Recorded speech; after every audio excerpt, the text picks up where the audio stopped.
Udah setelah penyambutan ritual itu, besok seperti biasa Mang Papa bilang, Papa asuh, kamu mau nggak saya pekerjakan untuk ngurus kebun?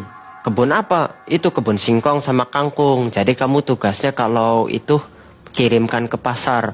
Saya kasih kerjaan itu. Nanti saya gaji buat pulang ke Cirebon. Mau Pak?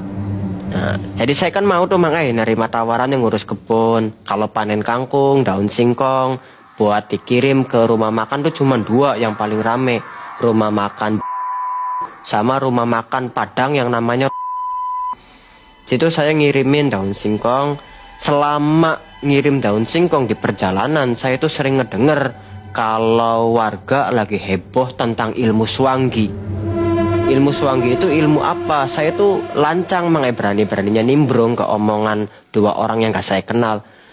Abang belum tahu ilmu Swanggi itu ilmu apa? Jadi kalau kepercayaan orang sini Bang, orang kami Maluku, ilmu Swanggi itu adalah orang yang menganut ilmu sihir. Nah dia itu perempuan, ngejelma dari sosok menyeramkan, terbang seperti kelelawar, secepat kilat dia memangsa korbannya. Oh itu tujuannya apa ya Bang? Tujuannya supaya awet muda dan panjang umur. Oh berarti kalau di Kalimantannya kuyang, kalau di sininya ilmu Swanggi. Iya, kalau di Jawa mungkin orang lebih dominan pesugihan, cari kekayaan ada tumbal. Kalau di sini nggak ada pesugihan, tapi adanya ilmu hitam. Ilmu hitam itu ya Swanggi itu Mang Wah, yang bener sih Bang. Abang kalau beta kasih tahu, abang ini kan pendatang.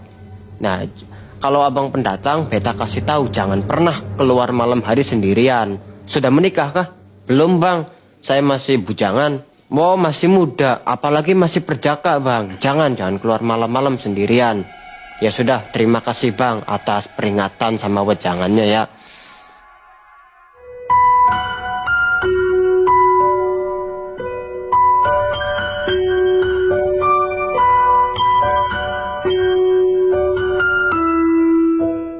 Singkatnya cerita tuh udah 1 bulan jadi tukang kebun milik Bapak Asuh itu. Bapak Asuh itu bilang, Sel, sudah kamu ini kan udah waktunya habis nih, lagi musim paceklik, sana ikut kerja aja di rumah makan Padang. Namanya rumah makan Padang, Di situ saya dikenalin sama seseorang perantau juga. Jadi selama di Pulau Dobo nih saya ngelihat banyak anak muda, laki-laki duduk di emperan toko sambil nyangking ransel. Ternyata itu ABK yang kaburan dari PT tuh sama PT lain juga. Jadi saat kapalnya dari Pulau Dobo mereka kabur, terus bertahan hidupnya nyari pekerjaan di Pulau Dobo. Nanti warga Dobo tuh merekrut mereka. Ada yang kerjanya ngangkut pasir, ada yang kerja di rumah makan, cuci motor atau ngurus ternak. Kenapa mereka kabur itu? Nggak betah? Nggak betah Mang Karena apa? Satu, terjadinya kekerasan di dalam kapal. Kebanyakan kan tekong-tekong itu maksudnya kapten kapalnya kan dari Cina. Kalau yang kerjanya lembek itu suka dipukul bilangnya. Dan yang saya alamin pun seperti itu. Kapten Cinanya galak, suka main pukul sama ABK. Jadi mereka tuh ABK baru Mang Yang pertama kali ikut PT itu kabur. Kaburnya tuh sekalinya kabur mereka rombongan. Warga situ tuh udah nggak aneh kalau ada ABK yang kaburan. Malah ditampung, dikasih tempat tinggal, kasih pekerjaan sesuai kebiasaannya masing-masing. Nah sesudah itu saya itu dikenalin sama seseorang namanya Mas ABK kaburan, asli orang Kerawang yang kerjanya jadi ojek. Ojek di Dobo tuh namanya ojek Mataela. Saya dibawa ke rumah makan, kenalan sama pemiliknya namanya Pak. Akhirnya setelah obrolan sama Pak, keputusannya baiklah kalau itu niat kau, ku terima kau kerja di sini. Selama saya ikut Pak itu sampai 2 bulan Mang Orangnya baik sekali. Ya kalau ngomong sih namanya bos kepada karyawan supaya kerja bener. Itu saya dikasih baju, dibeliin sama keluarganya tuh. Terus sama perlengkapan sabun mandi, odol, segala-gala saya dijamin sama beliau, sama Pak itu.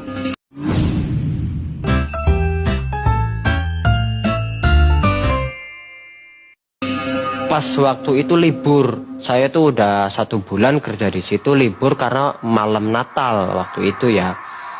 Tetangganya itu asli orang Kristen, tetangganya Pak ngajak saya sama karyawannya Pak yang lebih lama, namanya Mas Andre, ABK Kaburan dari Bandung. Dia asli orang Bandung, kalau saya Cirebon. Jadi kita salaman tuh, wah sesama orang Jawa Barat nih. Jadi kerja di situ kan, ada kue bolus, buah-buahan, segala-gala tuh enak Mang Setelah ngobrol, ada yang lagi ngebahas ilmu Swanggi.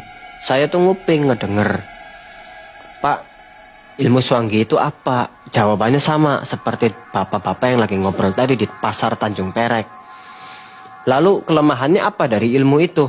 3 batu pantai sama apa tuh koral kerang. Itu kalau dilemparkan tepat di bagian muka dia akan lumpuh. Semudah itu Pak. Ya, tapi mana orang itu yang berani melakukannya? Baru melihat dan mendengar saja sudah merinding. Tapi dalam hati Mang saya itu penasaran. Nah, saya main lagi ke seseorang teman saya yang ada di Pulau Dobo, namanya Yanse. Dia asli orang Kristen penduduk situ. Dia cerita tentang Swanggi lebih jelas. Swanggi itu adalah perempuan cantik yang menganut ilmu hitam. Untuk meneror korbannya dia berubah wujud menjadi sosok menyeramkan, perempuan bermuka seram. Dia terbang secepat kilat, bentuknya seperti kelelawar. Tiba-tiba dia menghisap darah tuh dari sini Mang Wah ini sih mirip pampir. Saya candain kan si Yance. Yance itu marah. Jangan bercanda, ilmu Swanggi bukan main-main. Oke. Setelah saya dari Yance itu saya pulang lagi. Tapi bukan ke rumah makan. Saya pulang ke rumah adat tadi. Pertama saya diturunin ke Pulau Dobo. Saya bertamu ke bapak adat itu. Nanya lebih jelas ke bapak itu. Bapak itu pun menjelaskan, ilmu Swanggi apakah kamu berani? Kalau gitu saya kasih tugas. Kamu kan sudah belajar sama beta di Pulau Eno. Yang godaannya itu iblis merah sama tangan-tangan itu. Lakukanlah.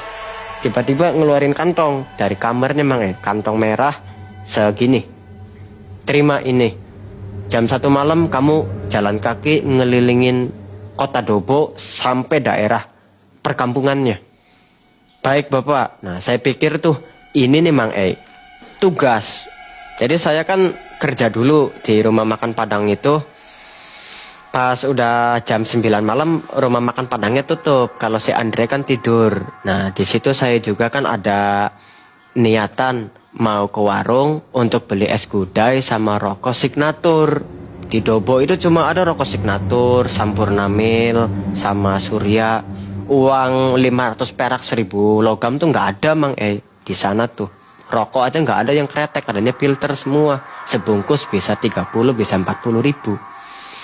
Saya mau beli rokok signatur sama es gudai pres, tapi semua warung tutup Mang yang langganan saya nongkrong sama si Andre. Jadi saya jalan kaki lagi ke sana. Nggak sadar saya tuh udah masuk ke pelosok pedalamannya. Namanya tuh Siwa 5. Siwa 5 ke sana lagi saya nggak tahu kampung apa itu. Ada kampung pisang. Kalau temboknya gambarannya bendera-bendera negara, Brasil, Prancis, Inggris. Nah, saya itu ngelewatin kampung pisang, ke sana lagi masuk perkampungan. Wah, ada perempuan cantik Mang itu tuh.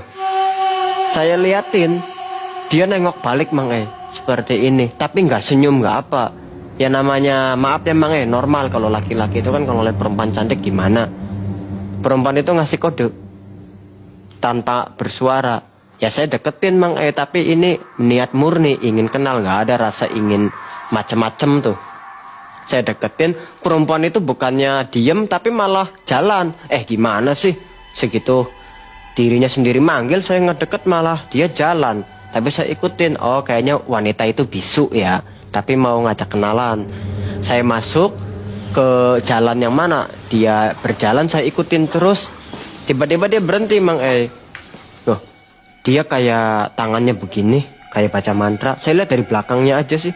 Itu tiba-tiba dia balik badan. Itu yang tadinya muka cantik, saya lihat itu mukanya hitam, gosong seperti wajan penggorengan.